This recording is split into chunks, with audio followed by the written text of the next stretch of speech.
Hi guys, this is Hershey Celebrity Vlog. Please like, share, comment, subscribe and click the notification bell for more update.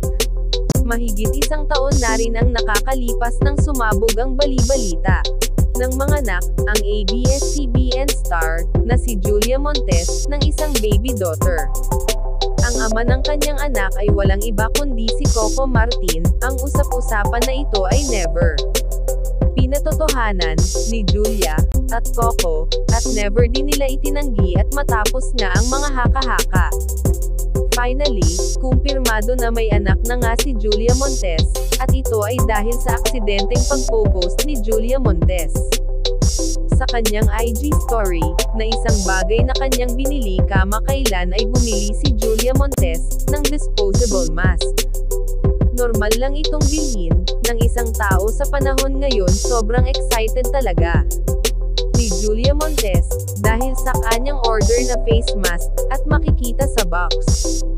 Ito ay ang nakatagang disposable child protective mask. Ang ibig sabihin ay pambata itong mask na binili ni Julia Montes ay obvious na para sa kanyang anak.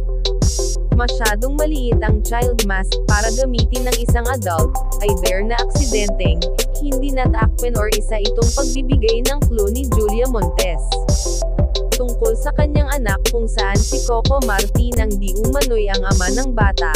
Bukod pa dito ay panay din ang pagpo-post ni Julia Montes sa kanyang IG account na may kinalaman si Coco Martin, isa pang clue na may namamagitan sa kanilang dalawa, at si Coco nga ang ama ng bata. Hanggang sa ngayon ay tikom pa rin ang bibig ng dalawa kung may katotohanan nga ba ang issues na ito, pero dahil hindi itinatanggi ng dalawa ang issues, patuloy na mag-e-expect ang mga netizens.